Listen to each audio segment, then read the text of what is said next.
pleasure today to welcome Dr. Katherine Wu to the Georgetown Biology Department seminar. We are in for a treat today because Dr. Wu has agreed to spend the hour with our community in a Q&A session talking about science and about storytelling. So I welcome you all to settle in and get ready to sort of engage during this dynamic session over the next hour. So Dr. Wu received her PhD in microbiology and immunology from Harvard in 2018, working on stress responses and protein quality control in Mycobacterium tuberculosis. And in the 3 years since, she has established herself as an award-winning science journalist and really has become a go-to voice during the pandemic for sound science and perspective. She has been a science writer and science reporter at Nova PBS, Smithsonian Magazine, Undark Magazine, and the New York Times. And about a year ago, she joined The Atlantic, where she has been superhumanly prolific, writing a whopping 100 plus stories over the last year. And through these stories, she's really helped scientists and non-scientists alike understand everything from the complexities of SARS-2 immunobiology and the presence of multiple strains and vaccination, all the way to filling the gap left by our public health agencies of relating the importance of different policy guidance, among which includes her title, COVID Isolation is a Lot Like Muffin Baking. So I encourage you to find her writing and read it. One of my favorite recent pieces written by Dr. Wu is on the mildness of the Omicron variant. In this piece, she skillfully holds our hand to understand disease pathogenesis and the role of immune response, as well as the psychological underpinnings of the use of the word mild at this stage in the pandemic. But what pieces like that really highlight is the important role that she's played as a scientist during the pandemic. We tend to think of science journalism as a mechanism to simply report on scientific findings. But with her writing, Dr. Wu has been doing critical synthesis work to bring together disparate and complicated scientific findings, and in the process has been generating new scientific knowledge, and all at an intensely rapid pace. So this is quite simply heroic work and a beautiful example of bringing forward your strengths to make a difference in a crisis. So I thank her for being a role model to us all. Finally, in addition to science writing, Dr. Wu has a passion for storytelling, and she's a senior producer at Story Collider, which for those of you who might not know, is an organization dedicated to true personal stories about science. So I'm grateful to Katie for joining us today to share her science story with us. So please join me in giving her a warm Georgetown Zoom welcome on mute, but our enthusiasm is definitely there. So now to kind of dig in and get started with our Q&A, I have invited some very special moderators from our fabulous group of biology PhD students. So our session will be moderated by our very own Arifa Hassan of the He and Silva Labs, Emily Williams of the Mara Lab, and Vaughn Shuri of the now award-winning Reese Lab. So with that, I'm gonna turn it over to the three of them, and thanks so much, everyone. All right, hi everyone. I'm Arifa, as Shweta said, and we are very, very pleased to have Dr. Wu, and she just graciously requested us to address her as Katie, and I will henceforth oblige. But before we get the ball rolling, just a few housekeeping notes. So we're hoping to divide this session into two main parts, with the first part focusing a bit more on science and the pandemic-related questions, and getting to know Katie a little bit better. And the second part will be moderated by Emily, and we'll have more questions related to science and storytelling and science journalism. All right, and please feel free to drop in your questions at any point in the chat. We'll reserve about 15 minutes towards the very end to address those questions, and Vaughn has very bravely agreed to moderate that segment. All right, so let's get started. Katie, we do have a long list of questions for you, but we're actually very interested in knowing a bit more about your journey. So if you could tell us a bit more about how your overall PhD experience was and what made you transition from being a microbiologist to a science journalist, that'd be wonderful. Thank you, Arifa, and thank you, Shweta, for the really kind introductions. I guess I'm partially glad we're not doing this in person because you would see me get even more embarrassed. No, I'm happy to give. I think I'll give like the medium shortish version of my backstory, and of course, feel free to ask what follow-ups you have. So yeah, honestly, this sort of kind of starts in high school, which is definitely the part of my life where I thought science was super boring. I never wanted to spend any time doing it. I sort of dreaded taking science classes because my entire approach at the time to science was, memorizing the glossary of the textbook, and that was always enough to get me enough of a good grade on tests, and I never really had to worry about it. I thought science was incredibly boring. It was just about having the correct answers to everything, and everything was essentially boiled down to a multiple choice question. So I started college as an English major, which I loved, but I actually bizarrely found myself really missing quantitative work. And so I started taking my first science and math classes in college. Math went away, sadly, but it was the first time I had ever learned science in a way that was about questions rather than answers, and about being creative and, figuring out just how complex the world was. I loved it. And by sophomore year, I had totally switched my major. I kept a creative writing minor on the side because writing was, something that had always stuck with me, and I wanted it to stay with me in some capacity. But, I admit there were several things pulling me in the direction of science. I just loved this idea that I could better understand the world around me by learning these things, that I could do hands-on work, that it wasn't just about, analyzing texts that other people had written, but about sort of generating my own material. I didn't really find microbiology until pretty late in college, but somehow this all came back to storytelling once again. I loved the idea of sort of getting to meet different microbes and understanding them, and each of them had their own quirks, their own story. It, like, in a very weird kind of nerdy way, it felt like just making a ton of microscopic friends. And if there was an entire field dedicated to that, then that's what I wanted to be a part of. I sort of took that with me to grad school, figuring I would do the whole, tenure track thing. And I actually, I loved grad school. I really, really did. But I still felt this pull to do more things on the side. Writing, engagement, having had such wonderful teachers in college inspired me to do some teaching of my own. And I found that I didn't just like teaching, scientists in training like I was, but people in the public, people who didn't have the fortune to have the background that I did and the opportunities that I had had. And that was really fun. It felt like kind of like I had gotten my mind blown about science kind of late in life. And if I could do that sooner for people, kind of more power to all of us. And so I ended up sort of arriving at this juncture in grad school where I had these two things that I was really passionate about. Was in this very fortunate position of having to choose between two things that I loved.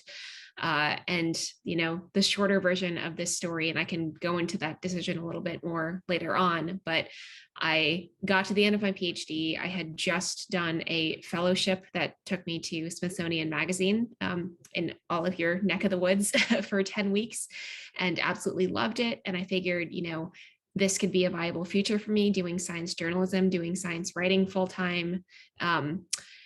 Now is the time to attempt it and just see where it takes me. If I hate it, maybe I can find my way back into academia, but finishing my PhD and going in a totally different direction that seemed a little bit insane, I decided to do it. And I think it's probably the riskiest thing I've ever done with my education, my career to date, but I'm really glad I did it. That was 3.5 years ago.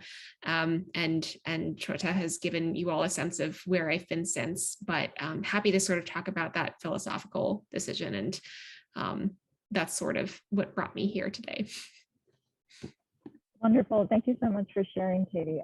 So I think you mentioned the importance of being able to convey science properly to the public.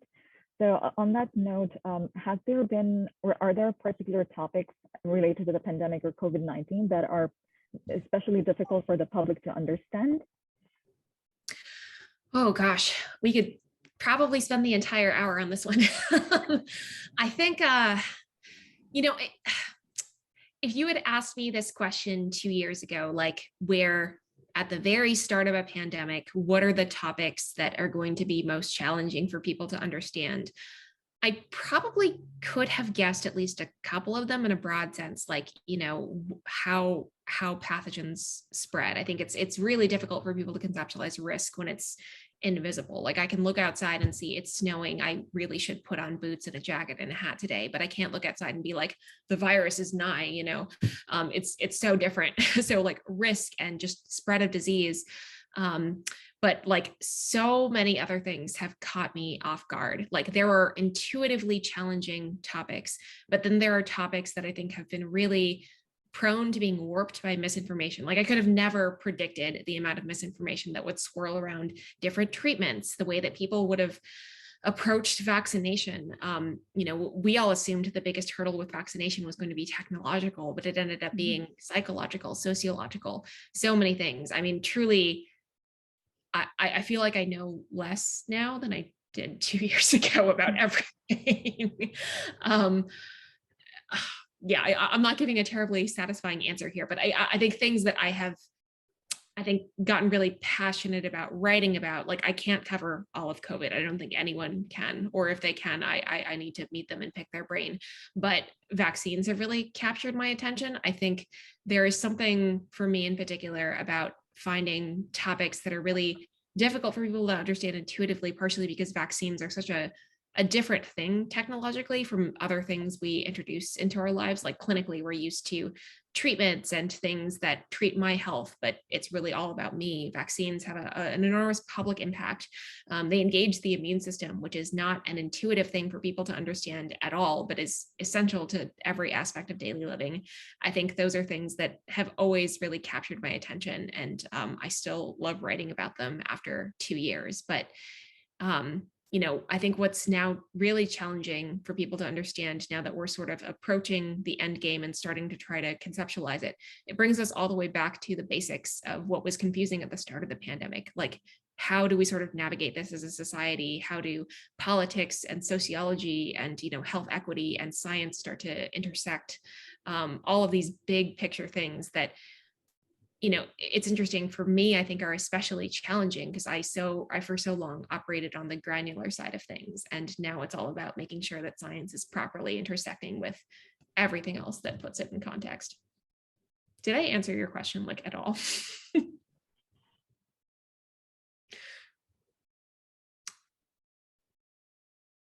Take that as a no. I think she's frozen. Yes, you did. Sorry, I think my internet chopped off for a little bit, but I think we just get most of it. Thank you. Thank you. So I think, Katie, you did mention about having the psychological and sociological barriers, and most of us, I'm sure, in our own circles, we have had one or two, if not more, members who are very distrustful of science, or as you mentioned, the case of misinformation. So what would you recommend that we as scientists are better able to do to convey or overcome these barriers? Are newspaper op-eds the way to go, or are there better ways to communicate science to the public? Yeah, this is, you know, certainly one of the biggest questions, not just of the pandemic, but I think for all of science. And I wish I had a perfect answer, but it's, you know, something I think I'm still trying to figure out for myself, and something that not just like media outlets are trying to figure out, but, you know, truly everyone at this point. I think that there are so many ways to split this apart. Like there are things that are really clear cut and have been purposefully misconstrued that really falls into kind of the misinformation, disinformation category. I think it's a whole nother ballgame when we start to talk about concepts that don't have obvious answers, where there's not consensus. And then that just creates even more room for, I think, new narratives to spread out. But like, really, I think that's part of the reason why there is not a one size fits all answer. And the other reason that this is a difficult question to answer, is I'm always thinking about like, who am I talking to? You know, the advice that I would give you for speaking to your best friend or a parent or a sibling would be so different than a stranger you encounter on Twitter. You know, there are readers who write to me and ask questions that are clearly not informed by necessarily the most up-to-date science, but it's not always obvious, you know, where their concerns are coming from. And so really, I think in most of these situations, it really has to be tailored to the audience at hand. And so that has to start with questions.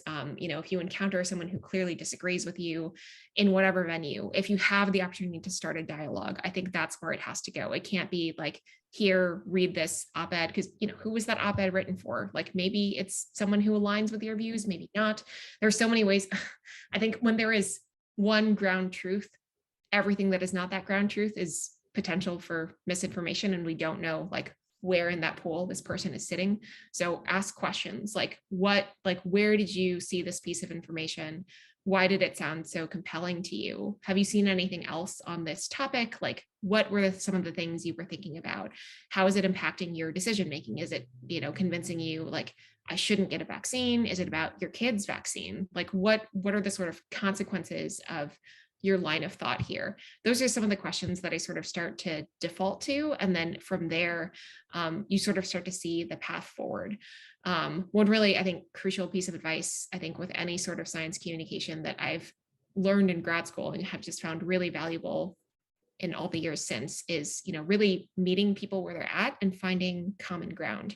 If someone is really freaked out about getting a vaccine, and you discover it's because, you know, they're afraid of something like myocarditis, or they've heard some rumor about vaccines impacting fertility or something, you know, one of those is maybe like a concern that should not be blown out of proportion. The other is just something that, you know, has no factual basis whatsoever, but both are grounded in, I think, like reasonable base concerns, like my health or my kid's health. Like, I want to make sure I'm being safe. I want to make sure I'm making good decisions that won't like negatively impact my future. I want to be able to have kids. I want to be able to survive to see my grandchildren.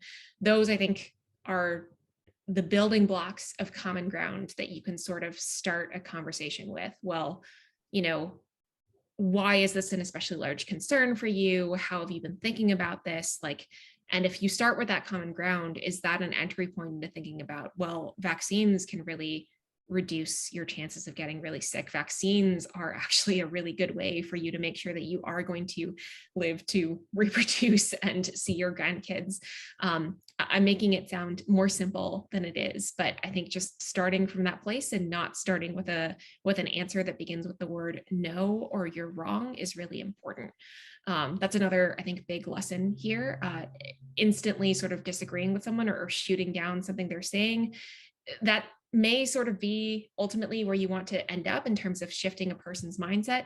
But starting with that, when somebody is coming to you with a very deeply held belief, if the first thing they hear is no, or that's wrong, what they often end up hearing is not just, oh, this fact or idea I heard is, or, you know, this fact or idea I heard is wrong, but you're telling me like, oh, you fundamentally think I am stupid or I am misguided. It becomes a part of their identity. And if you start to attack a part of them that feels like their identity, they're going to be far less likely to listen to anything you have to say next. Yeah, absolutely. I think being able to convey information in non-condescending manner is actually super important, and that does require very complex work from the part of science journalists. And I believe, Shweta, you had a question on synthesis work. Would you like to ask that? Yeah, thanks, Arifa. So Katie, as I mentioned at the start, I'm truly impressed and grateful for the synthesis work that you've been doing during the pandemic, particularly because synthesis isn't just important for science communication, but it's critical to the progress of science. So I was wondering if you'd be willing to talk about how you approach this work as a scientist, particularly how do you do it at such a rapid pace? And secondly, sort of how do you think the trajectory of science has been changing during the pandemic due to this, you know, sort of rapid synthesis work that you've been beautifully doing and some of your colleagues have as well? Yeah, I mean, first off, thank you. I still feel like I struggle every single day. So there's that. It's interesting to answer this question because I started the pandemic writing for a newspaper, the New York Times, where, it was incredibly different from the work I'm now doing at the Atlantic. Like, certainly, this is not to say like, oh, the Times is only about like robotically regurgitating things and we did no analysis. It's certainly not that binary. But I mean, the ask was incredibly different there. It was all about speed, like tell the story straight, tell it in just a few hundred words, like type super quickly. There's not going to be a ton of time to like think about your feelings and like predict the future, or like, frame this in the cultural zeitgeist. Definitely not as much room for that. There were pieces where that certainly came into play, but generally speaking, when you're writing something, that journalists will call a daily, it is literally like you get the assignment and within a couple hours you might be hitting, or not you, your editor is going to be hitting the publish button. That is enormous time pressure. And there's so little time. Like, you get the facts right, you tell the story clearly. It's about all you have time for. I did like that. And, it was a rush, but I feel better suited to the work that I'm doing now. The way that I try to explain this in the shortest way possible is, if my job at the Times was to break the news, my job at the Atlantic is more to break down the news. And, I try to do that as much as possible. My story will unlikely be the first. It is not going to be the shortest. And it may not even be the most useful for someone to read that day if they just want like a quick news hit. I'm grateful for both types of journalism.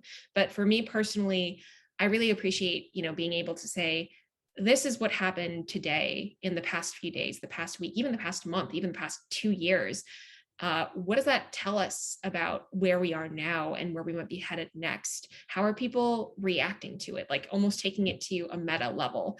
If people are reacting to a bit of news in a particular way, what does that tell us about the national mood, the national attitude about the pandemic? What are the sorts of questions that people are really asking, and why are our emotions being charged in a particular way? I really like this approach because it's not only something that gives me more time and more length to play with, and I think a little more creativity with voice, like I feel a little bit more present in my pieces, but it also taps into a bit of science that I think has always really attracted me, that it's not just about objectivity and data, which absolutely have a place in every single piece, and that will never go away, but also framing things in context. Like, yes, science has feelings, science has conflict, people are going to disagree, and sometimes it is okay to put sarcasm into science, and just really lean into the fact that science is going to be shaped and massaged into different shapes because of the people who are doing it and the people who are affected by it, and the particular moment at which a piece of data is rolling out into the world. That's not always easy to do, right? Like, my pieces take so much longer than they used to. Even if they're roughly the same length, they take truly like 4 or 5 times the effort. I am also not accomplishing this by myself. I think that is so crucial to say. I think one similarity between science and journalism is lone wolf narratives are very pervasive, right? Like, it's my byline on the piece, but every piece is such a collaborative effort. I'm bouncing ideas off of my colleagues. Like, just this morning, I wrote this piece. Well, I didn't write it this morning. I wrapped a piece this morning that I'm very nervous about. So I literally turned to my colleague, Ed Young, and I was like, Ed, will you read my piece and make sure it's not stupid? And he was like, sure. And he gave me a couple suggestions that I feel like made me feel better. I have editors who, shape my thinking and will completely rip a piece apart. Like, if I sent my first drafts out into the world, I would not be here talking to you. I would not have a job. It's so important. Like, when you write a piece in journalism, it is kind of a monologue, but the way you get to putting that monologue out there is having repeated dialogues with your editors. And, the synthesis that I attempt to do in these pieces is like, I do not sit down and think like, here are all the points that I'm going to lay out. And that is never exactly the version that I end up writing, even in that first draft, because every single bit of my thinking is shaped by my conversations with my sources. Some of the most challenging, but also most enjoyable pieces are the ones where I start the story thinking, this is going to be the take home. This is clearly going to be the consensus. And then someone changes my mind within the first hour. because I don't understand everything. And sometimes my sources disagree with each other. And one of the biggest challenges, I think, is to sort of act not just as the synthesizer, but also the filter. I can't, put every single line of every conversation I have into a piece. I can't even put every person I interview into a piece. And sometimes that is a really hard decision. Like, how do I pick quotes that will reflect balance? How do I represent the situation accurately? If people are disagreeing, how much do I focus on that disagreement? Am I doing a service to my reader by telling them there is disagreement, or do I risk confusing them if I perseverate too much on it? How many caveats do I include? If I sort of assume, and this is generally a good assumption to make, that my reader can only come away from a piece with a few take-home points, maybe 3, maybe 4, depending on how long I can hold their attention, is it worth cramming 40 caveats in there? Probably not. They're not going to remember that, and I risk them not remembering anything if I confuse them too much. I think even with synthesis, even with pieces that get kind of featurey and meandery and a lot of lines of thinking are coming together, I try to visualize it almost as a path. You are trying to direct someone to get to the post office or the grocery store. You can ask them to take some detours along the way. And the more your reader trusts you, the more detours you can ask them to take. But if you ask them to take a detour from a detour and a detour from a detour, you are going to completely lose them. They are not going to come back to the original path, and they're not going to get to the ultimate destination that you wanted them to get to. So these are things that I'm often thinking about. And, when pieces get really thorny, I also find it really helpful to work backward. And let me put a pin in that, because I think here is an important place to acknowledge that the structure of a journalistic story is almost the inverse of the structure of a scientific paper. The main punchiest point can't come at the end after you've presented all the evidence. You have to tell the reader what the story is up top, and then spend the rest of the story sort of convincing them that's true, adding the nuance, and making sure that they're still with you, holding a similar version of that conclusion in their head at the very end. And so, when I say work backwards, I am always thinking about, like, what are those take homes? What are the main points I'm trying to get across? What are the questions I'm trying to answer? And what's kind of the bare amount of it, the minimum amount of information I need to give my reader, the bare amount of background I need to give them for them to get there.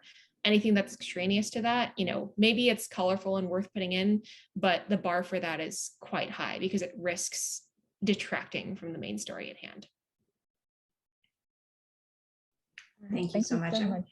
Katie. Glad we're recording this, because there were so many gems in that I want to listen to it again. Yeah, and I'm super glad you brought up the topic of how challenging it is to craft a very compelling piece, because that would be a perfect way for me to transition it over to Emily, who's going to ask you more questions about the difficult task. Thanks, Arifa. And yeah, I find it really interesting, Katie, how you're talking about the structure of journalistic writing is complete opposite to science. But everything you were saying, I was like, this is going to make science papers so much better if we follow these ideas of, 3 to 4 take-home points. You're directing the reader along the way. You don't want to confuse them. And it is this challenging balance where, part of science is you're supposed to write every single detail so somebody can repeat what you did. But at the same time, you don't want to take away from, the main points of your paper. So that kind of leads me to the first question of, how did you transition from this formal nature of academic writing to the style of journalism? And is there a place in academic science for less formal, more accessible writing? Yeah, that's a really great question. I think what's kind of interesting here is I was never really formally trained to write as a journalist. I took I was on my high school's newspaper. I don't super count that. It was a great newspaper, but I don't super count that.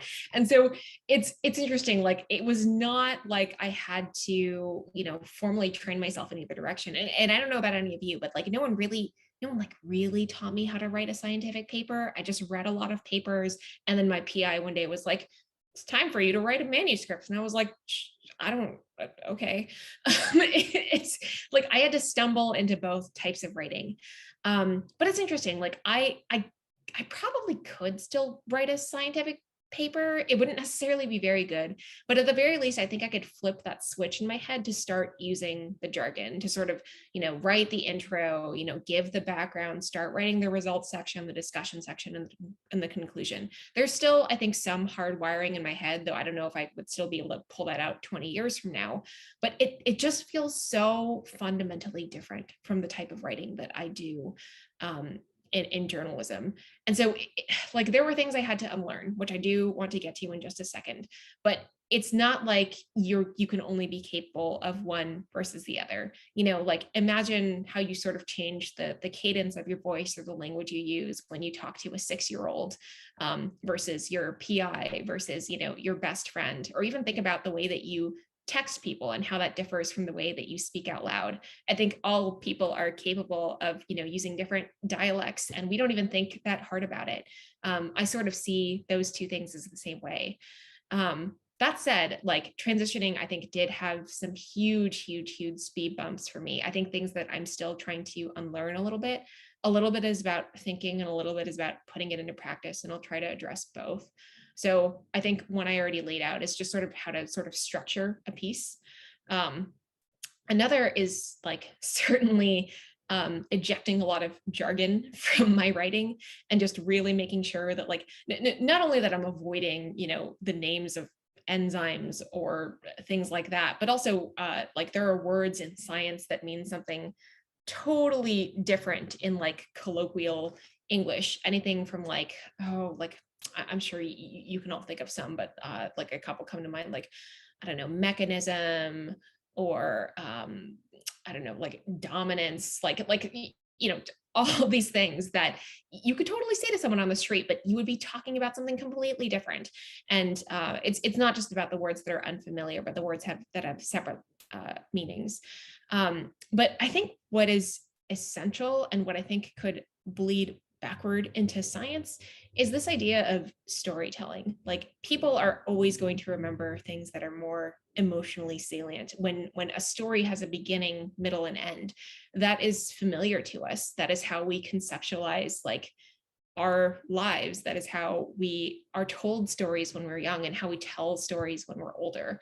And I think that has a place in journalism, and it should have a place in anything. Like even when I think about scientific talks that have really stuck with me, it's not just that the speaker was, making eye contact and had a really compelling voice. Like they started their PowerPoint with stakes. This is why this mattered to me. Like this disease kills X number of people every year.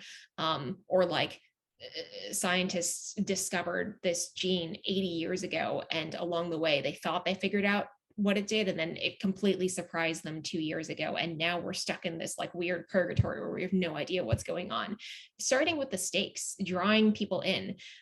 You're not going to convince someone to stick with you for a 2,000 word piece or a 20-minute talk if they aren't told to care within the first few seconds. And I think that is always important. The best scientific papers don't start with definitions. They start with they start with emotions, honestly, which sounds so counterintuitive to I think what so many of us were taught during our scientific careers, but it really is essential. From there, I think, like structure is this weird, unwieldy thing, but I always return to the basics of beginning, middle, end, which sounds intuitive, but is really difficult to put into practice. But I think just like giving readers the main message up top, like tell them what you want them to know, convince them that that's true, and then remind them of what it is that you want them to know. And hopefully they're landing in a very similar spot.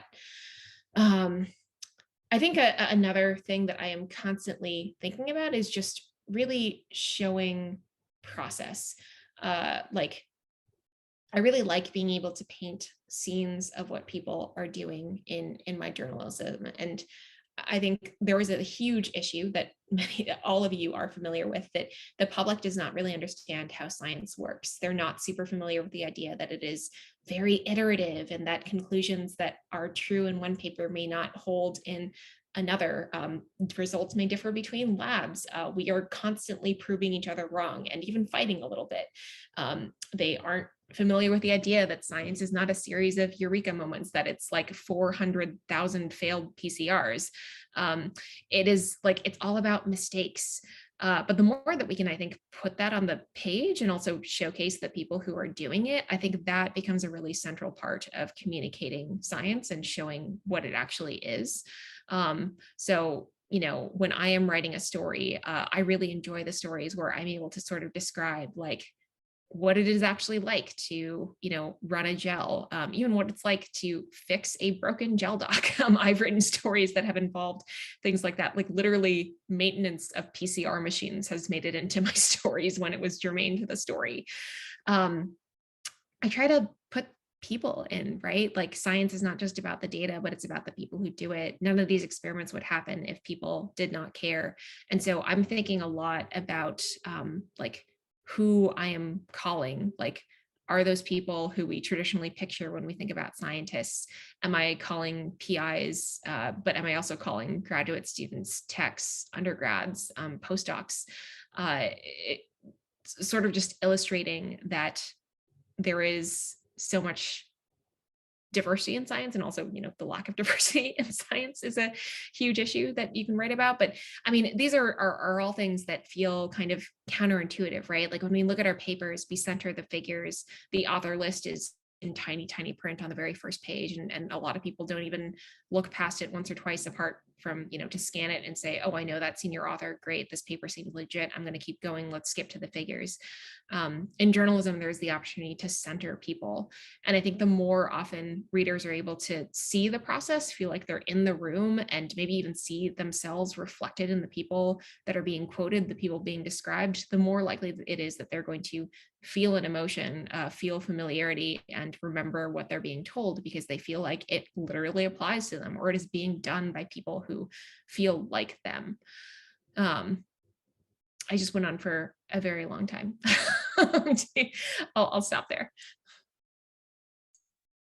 That's incredibly helpful. I feel like I've been seeing more of a call with science papers, or like attaching some kind of blog to the science paper that really, because, you know, like the process for a paper, there's like all of this that never gets in the paper, which is a lot of the interesting stuff of how you were tweaking things, or, you know, stuff that happened in the field that went wrong.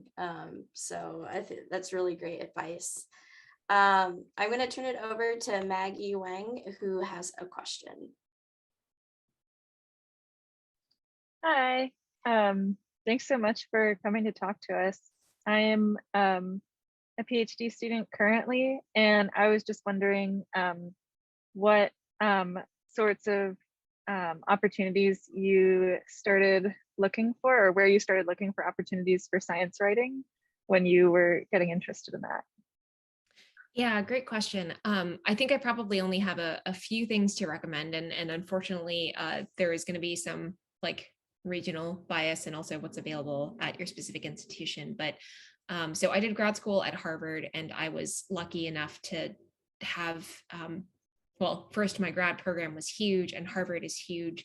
So by the time I got there, there were already multiple organizations sort of dedicated to communicating science and were open to grad students that I could sort of join and get my feet wet.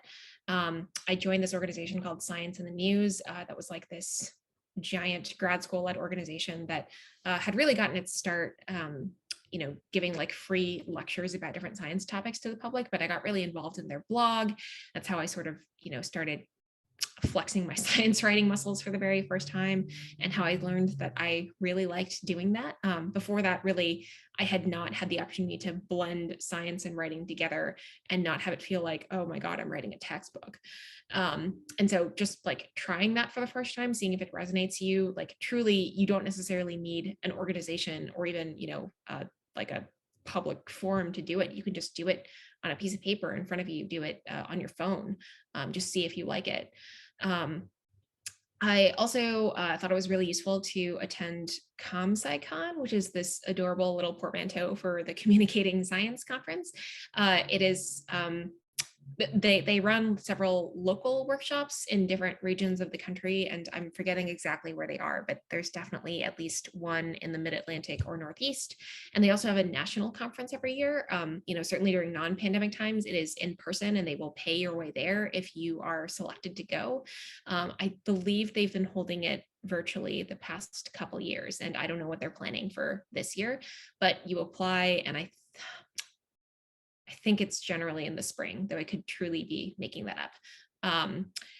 The big thing that I think really changed things for me was doing the AAAS Mass Media Fellowship, which is open to really scientists in training at essentially any stage. I think there have been undergrads who have applied. I did it while I was in grad school, but I believe it's also open to postdocs. You just have to be, a practicing scientist somewhere along in your training, but it is run by AAAS, which is, as many of you probably know, the organization that runs the science family of journals, but also does a ton of sort of outreach programs, gives funding to different organizations. And they have several fellowships for scientists in training. One is focused on policy. So if policy is something you're excited about, they do a policy fellowship. And I believe a lot of the positions are based in DC, so you probably won't have to go very far. The AAAS Mass Media Fellowship is like a sister program to that. It is a 10-week program where you take a brief leave from grad school or whatever it is that you're doing and go to an outlet like the Washington Post or NPR or Smithsonian, where I went, or to local papers scattered all over the country, San Diego Union Tribune, the Philadelphia Inquirer, my brain is blanking, but I think every year they have 25 to 30 fellows. So people are scattered truly everywhere. And you go and you do science writing full-time for 10 weeks. You are intended to be treated as a full-time reporter. You'll be put on stories. You will have the chance to go out into the world and talk to people and write about science. And it's meant to be immersive. It's meant to be just a crash course in what that life is like. I have several friends and colleagues who came out of that program and are now full-time science journalists because of that experience, because of the connections they made there, and also because that was where they really learned to do the craft for the very first time. But it also is just incredibly useful, even if that is not your ultimate career aspiration. Many of my friends who did the program went back to grad school, did a postdoc, and are very happy in academia, but they feel comfortable freelancing sometimes on the side when something inspires them. They say their papers are better written. They say their scientific presentations at conferences are better. Certainly it is not a wasted summer, no matter what your ultimate career trajectory is. Thank you so much. And we'll finish up this science and storytelling section with a question from Juliana. Hi, I have kind of a random question, but I'm curious about how you kind of come across and find out about these like funky science stories. Like I was reading about the sour taste buds, like evolution, and sea slugs, and the harvestmen, like arachnids that aren't spiders but have really long legs. Like, where do you come across those like phenomena, and how does it get kind of become part of your writing? Yeah, that is a great question. And I love COVID questions, but I'm also really sick of COVID questions. So thank you for that question. So two places. And one of the perks of being a science journalist is you suddenly have access to papers that are about to be published, but are not published yet. And so there are dedicated websites where it's like, it's almost like a preprint server, but in secret, but peer review has already happened. Like literally, these are papers that have embargoes on them. They say this paper is gonna go online at 11 a.m. on Wednesday, but you journalists and you press officers have the opportunity to see an early copy. You're basically agreeing on an honor system to not, post the paper on your MySpace or whatever, but you can reach out to the authors, interview them, and send the paper to a couple select people, outside experts, to comment on it. And you have the opportunity to cover it, and your piece can come out at the same time as the paper does. So you could break the news or whatever. So some of my stories come from that. I will just look through these little repositories and I will see whatever catches my fancy. I'll pitch it to my editor and we'll decide if it's worth pursuing or not. Other times, sometimes I just have a curiosity. So about a year ago, I was writing a story about spiders and how they spin their silk. And for some reason, one afternoon, I was like, so silk comes out of a spider's rear. Do spiders have butts? What has butts? Like, what is a butt? Like sure, humans have buttocks, but what's a butt? What's an anus? And I literally went on Twitter and I was like, what has butts?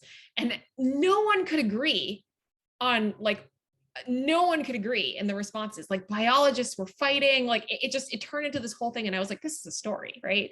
So I ended up writing a whole piece on like the evolutionary origins of the anus. So like truly, sometimes it is just like curiosity and questions that you thought would never be contentious turn into just the wildest things. And that's still to date, I think one of my favorite pieces I've ever written. Thank you. That is great. I'm going to go look up that article now. All right, I'm going to turn it over to Vaughn, who will bring up questions from the chat and call on folks to ask them. Awesome. Thank you, Emily. So there's a few questions in the chat. We're going to scope out from rear ends a little bit to something a little bit more global. And the first one I think is really relevant for anyone who's putting their work out there in the public. So what was one of the most memorable critiques or compliments you've received, and how did you integrate that into your writing? Oh my gosh. Oh, that's a really good question. Oh man, I am sure there are so many, but I'm sort of struggling right now. I guess like I think one thing that I did not think, this slightly repeats something that I said before, but I think it is worth mentioning again. I think when I first started out, I gave very, very little thought to like who I was talking to in terms of my sources. It was very, I think, automatic. And I think this was a holdover from my grad school days to think like, I need to learn about a topic. I need to interview some folks who are the biggest names in the field. Can I go on PubMed and find like 6 reviews and find the last author? They're all white men. Cool. Sounds about right to me. And, you know, since then, my thinking really has to like, it has evolved in 2 ways. You know, certainly like that is not the right way to get diverse perspectives. That is not the way to sort of illustrate, you know, what is new in the field. Certainly there are going to be people who have published more papers than everyone else, but is that bias based on like structural problems in academia? Is it based on seniority? Like if you are 75 and you came up in like the 60s, yeah, of course you've published more papers than the new PI who just started her lab last year. But does that mean that those people are not going to offer complementary and essential perspectives? Like, no, I would want to speak to them both. You know, and what I mentioned before about like speaking to grad students, people who have less quote unquote seniority, often those are the people doing the work. And, you know, I did have to learn this the hard way, but I noticed that as I added these people into my work, my stories got better. They got more complex. I started to have a better sense of how the science was being done, you know, like what happens when, you know, you are doing field work and none of the mice are going to go into your traps? Who's going to have to deal with that? It's the grad student. Certainly also like aspects of diversity are super essential here. Science is not a terribly diverse place still, but the more often that people can get a sense that it like what science could look like, that is really important. And hearing from diverse voices is not just about, you know, checking boxes about like, oh, look at this wonderful, you know, rainbow I put together in my piece. It truly is about like people who come from different backgrounds, people who have had the opportunity to think about science in a different way. That is how creativity starts. That is how new ideas come forward. And that in another respect, you know, I think one thing that I think has been really apparent during the pandemic, especially, is just how important interdisciplinary conversations are. You know, it's very easy to, I don't know, put together a piece on the future of the pandemic and interview like 10 infectious disease epidemiologists and call it a day. But think of how much richer your perspective is going to be if you interview a demographer, a sociologist, a historian, people who have such different perspectives on what could be ahead.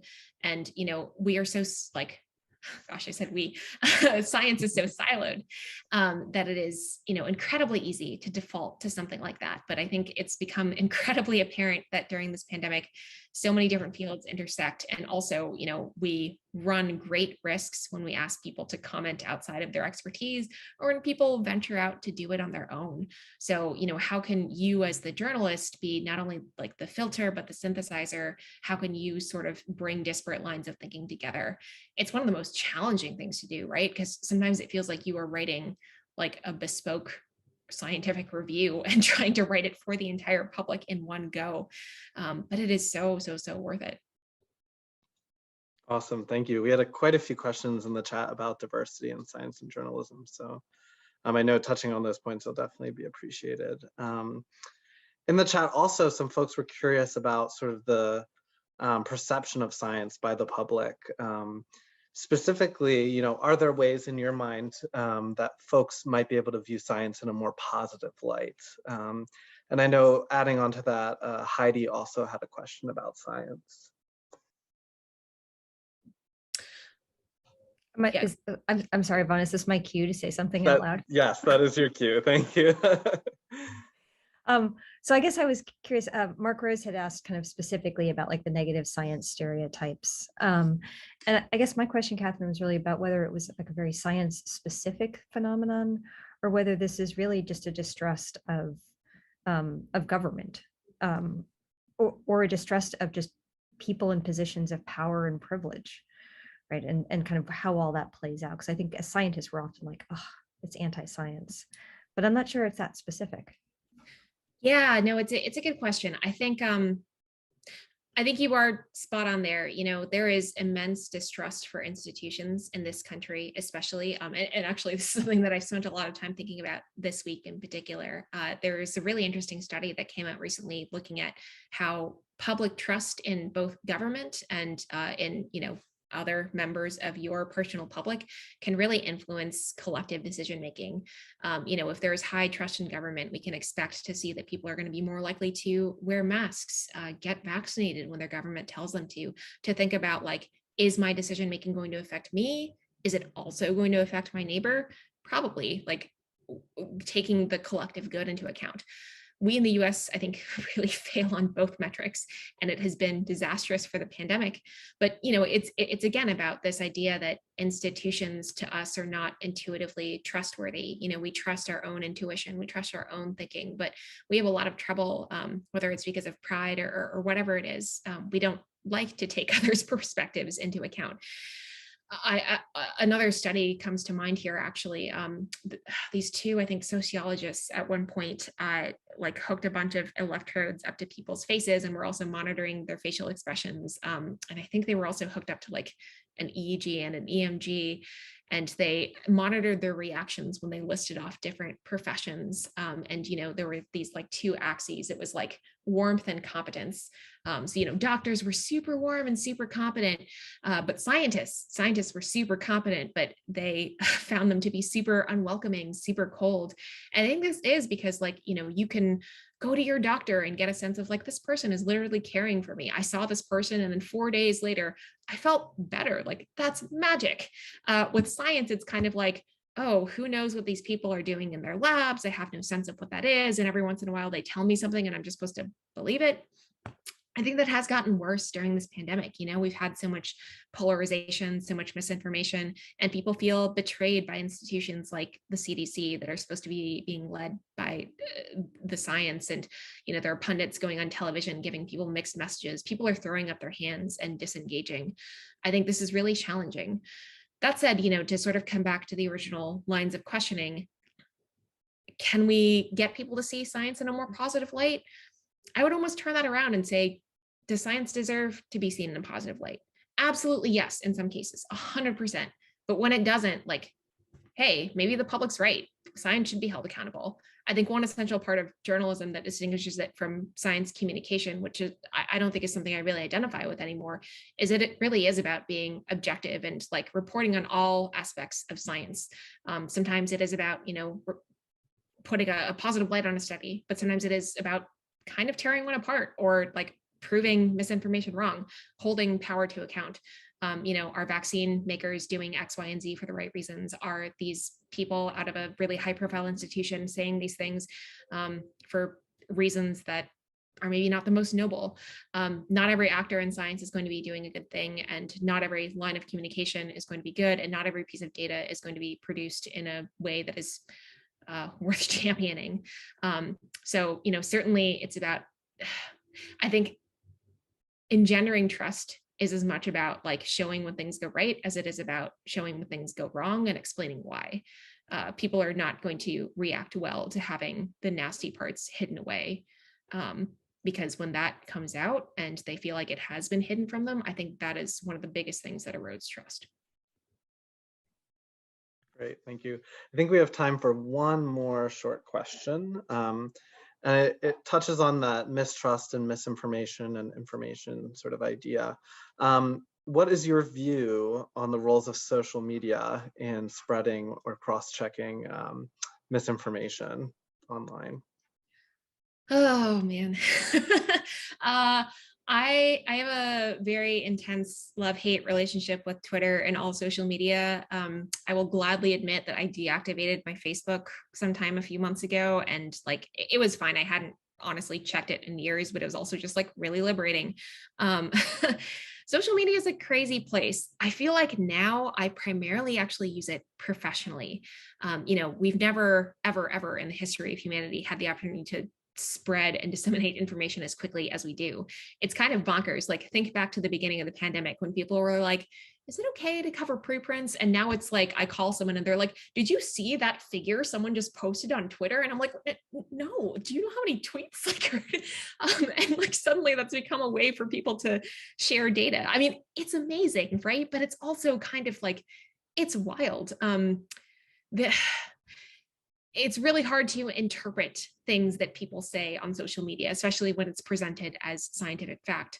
It's really hard for people who don't have the background to vet who is talking. Like this person says they have a PhD, they have listed some fancy institution in their bio. Does that really mean anything? Who are people inclined to trust? How much does a degree or whatever number of letters after a person's name, how much credibility does that really confer? I think that has gotten really messy in the age of Twitter, where you can't really verify that sort of information very easily. Twitter's a very toxic place sometimes. I think people can be really generous about sharing information and championing each other, but it's also nasty. People can be anonymous on there. People don't have to, hold themselves accountable. You have, a screen and maybe millions of miles between, millions of Twitter miles between you and the next person. And that gives you a lot of license to say whatever you like and have very few repercussions come back. So, I think Twitter is great. And for any scientists who want to join it to sort of share information and engage with other people, it has been obviously a clearly fantastic way for scientists to engage with the public, especially in a pandemic when we can't do these types of things in person. But I also really encourage people to log off often, learn to recognize the cruel and unhelpful comments immediately and stop reading. You don't have to read everything. You don't have to respond to everything, and open your DMs at your own peril. Awesome, thank you. Okay, so now I will turn it back over to Shweta for some closing remarks. Absolutely. Thank you so much. So first I'll thank Arifa, Emily, Vaughn for doing a fabulous job moderating. Thank you all for stepping up and leading the conversation. So yes, a round of hand to them. But first and foremost, I want to give a big thanks to Katie. Thank you so much for joining us, and thank you for the incredible service that you have been providing through the pandemic. We are grateful for you and are very grateful that you joined us today to share, like I said, gems. I'm personally really glad that the session's recorded. I will be going back and listening to some things again. So thank you so much, and glad everyone was able to join. Hope everyone enjoys the rest of their day. Thank you so much for having me. It was a delight to be here, and thank you for all your wonderful questions.